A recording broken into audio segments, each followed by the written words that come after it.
देखिए हर खबर यहीं पर, सब्सक्राइब कीजिए TV9 भारतवर्ष। मैं आपको इस वक्त की एक अहम खबर बता दूं। लेफ्टिनेंट गवर्नर ने अरविंद केजरीवाल के इस आदेश को पलट दिया है कि अब दिल्ली में केवल दिल्ली के ही लोगों का इलाज दिल्ली के अस्पतालों में होगा। इसको पलट दिया गया है और यह कहा गया है कि बाकी लोगों का भी इलाज हो सकता है। कुमार कुंदन हमारे साथ जुड़ रहे हैं। कुमार कुंदन, क्या है पूरी जानकारी? देखिए दिनेश, राइट टू हेल्थ के तहत लेफ्टिनेंट गवर्नर ने इस फैसले को पलटा है और चूंकि दिल्ली में अभी DDMA जो है वो एक्ट के तहत ये सारा कुछ उन्होंने किया है। Delhi management authority disaster management authority act 2005 के तहत लेफ्टिनेंट गवर्नर ने ये फैसला किया है। अमूमन दिल्ली कैबिनेट का जो फैसला होता है उसको लेफ्टिनेंट गवर्नर नहीं पलट सकते, लेकिन चूंकि जब डिजास्टर का वक्त होता है उस वक्त एक ऐसा वक्त होता है जब लेफ्टिनेंट गवर्नर के पास ये पावर होती है कि सरकार के कैबिनेट के किसी भी डिसीजन को वो ओवररूल कर सकती है। और उसी पावर का इस्तेमाल करते हुए लेफ्टिनेंट गवर्नर ने उस फैसले को दिल्ली कैबिनेट को ओवररूल कर दिया है, जिसमें बाहर के लोगों के लिए सिर्फ केंद्र सरकार के अस्पताल और दिल्ली के लोगों के लिए सिर्फ दिल्ली सरकार के अस्पतालों को चयनित किया गया था। मतलब साफ है कि अब देश के किसी भी व्यक्ति के पास, उसके पास आधार कार्ड हो या ना हो, दिल्ली के किसी भी अस्पताल में वो इलाज करा सकता है। कोई अस्पताल उससे दिल्ली का आइडेंटिटी प्रूफ मांगने के लिए बाध्य उसे नहीं कर सकता। ये अपने आप में बहुत बड़ी खबर है दिनेश। ये इसलिए क्योंकि बहुत सारे लोग दिल्ली में ऐसे हैं जो रहते तो दिल्ली में हैं, लेकिन उनके पास ना आधार कार्ड है, ना वोटर आई कार्ड है। तो ऐसी स्थिति में उन लोगों का बेहद बड़ी खबर है। कुमार कुंदन, बहुत शुक्रिया आपका ये जानकारी हम तक पहुंचाने के लिए। और अब आतिशी इस बारे में अपनी टिप्पणी देंगी। आतिशी, अब क्या कहना है आपका? देखिए, हम तो अभी भी ये बात को कह रहे हैं, हमें देखिए दिल्ली हमेशा से बाहर के पेशेंट्स को लेता आया है, लेकिन अभी जो महेश वर्मा जी की कमेटी की रिपोर्ट है उसके अनुसार जून के अंत तक दिल्ली में 1 लाख कोरोना के पेशेंट्स हो जाएंगे।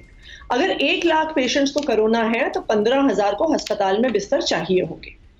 दिल्ली सरकार की 15,000 बिस्तर की तैयारी है, लेकिन महेश वर्मा कमेटी ने यह भी स्पष्ट तौर पे कहा है कि अगर आप दिल्ली के बिस्तरों को, दिल्ली की सरकारी या प्राइवेट हॉस्पिटल्स के बेड्स को पूरी देश के लिए खोल देंगे तो ये बेड 3 से 4 दिन में भर जाएंगे। इसी की वजह से दिल्ली की सरकार ने, दिल्ली के कैबिनेट ने यह फैसला लिया था। LG साहब ने उस डिसीजन को पलटा है, उस पर हम जरूर गौर करेंगे, उनसे बात करेंगे, क्योंकि फिर कोई ना कोई समाधान तो देखिए निकालना ही पड़ेगा। या तो हम ये मान लें कि दिल्ली मैं के आपसे लोगों ये भी समझूंगा, अभी ओपनिंग रिमार्क्स आपसे लेने के बाद बाकी मेहमानों के पास में जा रहा हूं, आपसे मैं ये भी समझूंगा क्या कम्युनिटी स्प्रेड जैसा भी कुछ दिखाई देने लगा है क्या, और उसकी तैयारी में आप लोग ऐसा करने के लिए मजबूर हुए हैं क्या? लेकिन उससे पहले मैं अपने बाकी मेहमानों के लिए के पास जाऊंगा। अमन साहब, मैं आपके पास आ रहा हूं। पहले दिल्ली सरकार का ये फैसला और उसके बाद LG का ये वीटो, आपकी टिप्पणी।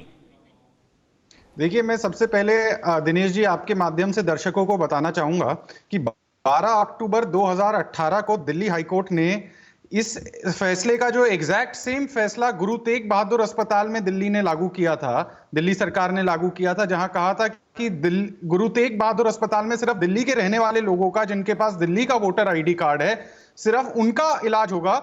ये वो हाईकोर्ट का फैसला है जहां हाईकोर्ट ने उसे रद्द कर दिया था और हाईकोर्ट ने कहा था कि ऐसा नहीं हो सकता, क्योंकि अगर इस तरीके से अगर चला जाए तो राइट टू हेल्थ का जो हमारा कानून है, देश का जो हमारा संवैधानिक हक है, उसका उल्लंघन होता है। तो दिल्ली सरकार अरविंद केजरीवाल को भली भांति पता था ये फैसला देने से पहले भी कि हाईकोर्ट में उनकी हार हो चुकी है और लोगों का ध्यान भटकाने के लिए उन्होंने इस तरीके का जो है ये ऑर्डर और ये कहने का मतलब क्या है? उनको मालूम था कि इसका हश्र क्या होने वाला है, लेकिन बावजूद उसके उन्होंने इसलिए ऐसा किया so that he can address his target audience, आप ये कहना चाह रहे हैं?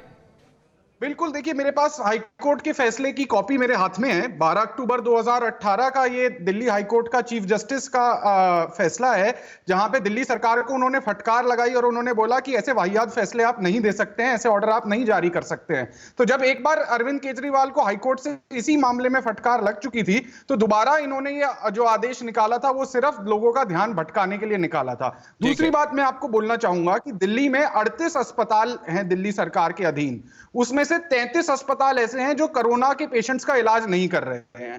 और अगर आप आज के इनके ऐप के डेटा के हिसाब से जाएं तो जितने इनके दिल्ली सरकार के अस्पताल में जो बेड्स हैं 72% बेड्स ऐसे हैं जो खाली हैं। और अगर आप केंद्र सरकार के अस्पताल दिल्ली में अमन देखें, साहब, जो आपका क्रक्स आपकी बात का समझ में आ गया कि हाई कोर्ट को भी दखल देना पड़ा, मतलब कई चीजें ऐसी हो रही हैं जो, लेकिन ये केवल अकेला ऐसा स्टेट नहीं है जहां हाई कोर्ट को दखल देना पड़ा हो, अमन पवार साहब। फिक्र आपकी, सोमवार से शुक्रवार रात 9 बजे सिर्फ TV9 भारतवर्ष पर।